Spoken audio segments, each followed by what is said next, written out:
What's up, everybody? Welcome to Podcast Now. I'm Alex, and in this video, I want to do kind of a news update for Hogwarts Legacy. There's been a few things that have obviously dropped, including today, the big day coming out on PS4 and Xbox One. So let's actually start there, because this goes into the sales and how much money they've made, but also that they expect more from the Switch than they expect from these two consoles, which is not surprising in the slightest to me, but it may be surprising to other people. So let's go over the quick facts. It's now sold over 15 million units. You know, it did 12 so quickly within the first couple weeks of the game being out. And then I believe the last day of March is when this was kind of cut off. So it had actually all of April, and now you're in, the first few days of May. It could have sold maybe closer to like an extra 1 million more, right? But if you just cut it off on March 31st, you get 15 million units. Now, again, comes out today on PS4 and Xbox One, and we'll talk about what seems to be really good, functioning game, a good performance, which is great to see in the modern era that we live in.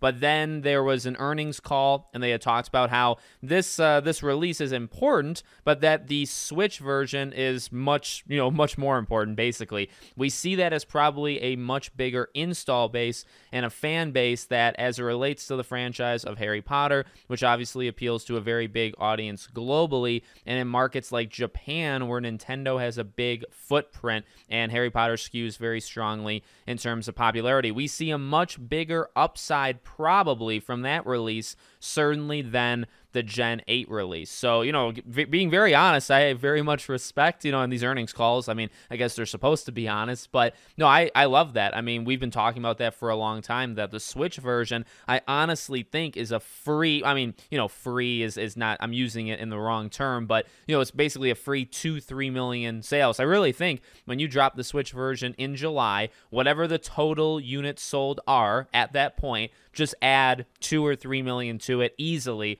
just because of the Switch. And I've been saying that for, months and months and months, but we've also been saying, or I've been saying, I really don't think the PS4 and Xbox One is going to do, outrageously well. Now, I'm sure it'll sell a couple million, but as we've said, you can look into other examples. It does seem like people basically wait for the next gen versions. Now, Harry Potter is different. I say Harry Potter, I actually think I do mean that, right? So Hogwarts Legacy, the thing that's different for this is I do think people are going to probably have PS4s and Xbox Ones. You look at like Miles Morales, and there's loads of other examples where you would think it's more 50-50. I think God of War Ragnarok, you think it's more 50-50 where half the sales are on last gen, because there's so many millions of PS4s and Xbox Ones, right, versus PS5 and Series S and X.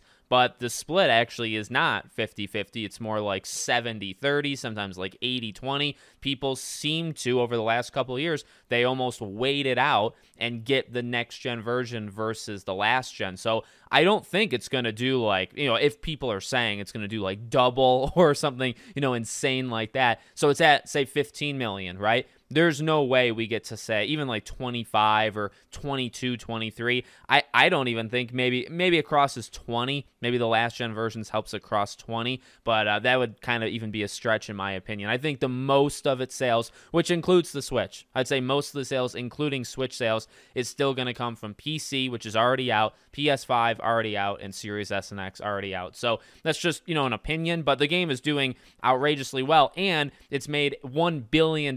We kind of glossed over that, right? 15 million sales, it sold that, and then it grossed over $1 billion. One of the biggest games of all time. This was an event. This was a Call of Duty, Call of Duty, Red Dead, GTAs, right? There's some games that just like stop the world and they make their money in like 5 hours, right? This game, maybe a little bit less than that, but still an enormous success. And then we get to some of the other stuff. So obviously the game comes out today. People are already playing it, PS4, Xbox One, and seems like frame rate and how the game actually runs on these systems is very good. I mentioned that earlier in the video.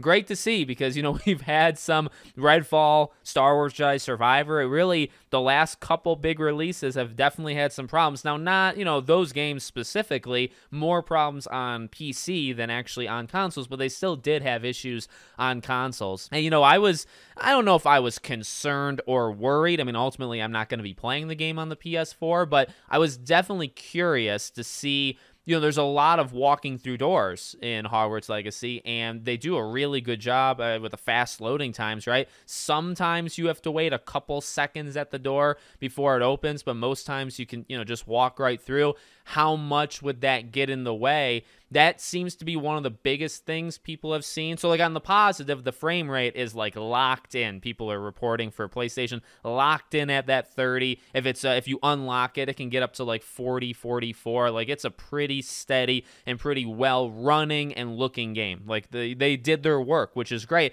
And I think maybe more than anything, that's a very good sign for the Switch, right? Because the Switch, you can either be extremely lazy with a Switch port and the game could run horribly, or you could, capture what the Switch is capable of doing and make a pretty solid, port. And it's really a 50-50 shot. Some games are an absolute, joke on the Switch. Some games are incredibly, surprising that they actually can do it. And hopefully this is a good sign that because they were able to do it for, last gen PS4, Xbox One, they should be able to do it for the Switch. So that is definitely good. And then the loading times is really, if you look at it as a negative, you can definitely look at it as a negative. It was kind of inevitable. Like, you were never going to be able to get around it. There's kind of reports of like how long you have to wait at the doors for it to open up. And I think like the main door for Hogwarts and stuff, there's some where it takes quite a while for it to load. But, as I've said leading into it, like it's what was going to happen. Like, there's no way you can get around that unless you shrink kind of the world or the textures and all that stuff.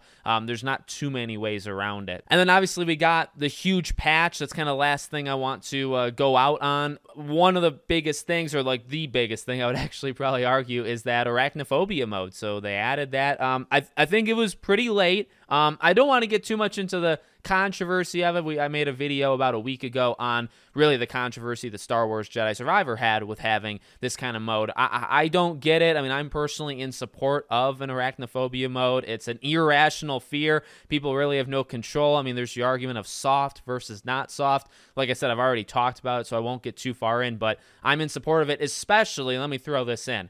For Hogwarts Legacy, spiders make up like 1/3 of the enemies, okay? For Jedi, I never fought a spider. In Jedi Survivor, to this moment, I'm recording this video, I don't even know where they are. I've not seen a spider in that goddamn game. So I don't know what the mode is even there for because I haven't found one. For Hogwarts, again, whether you want to go down the argument of soft, not soft, like it should be in, whatever, the empathy argument, okay, whether you do that or not, the point is, Hogwarts Legacy, spiders are in it. It's the plain facts. There are so many of them. They are very big. They are sometimes big bosses, side bosses. But the point is, you fight spiders like 30-40% of the time in Hogwarts Legacy. They're a main enemy group, and now you could say there's no getting around it, right? So if you're doing this mode, it's going to be replaced with something else. I think that's okay. I saw comments from even my own community when this game came out. A lot of people talking about the spiders, just not liking it. My wife doesn't like spiders. She muscled through it, but there's a lot of people that probably didn't play those sections or tried not to, or whatever they had to do. And so this is good. I personally think this is a good thing. It's very late. The game came out months and months ago, and a lot of people have not gone back to it. Some people have, but some people haven't. So I don't know how many people this will necessarily affect going forward, but I think it's definitely a good thing that they added. So there you go. Let me know what you think in the comments. Make sure you guys are subscribed, bell icon turned on, and I'll see you all on the next one.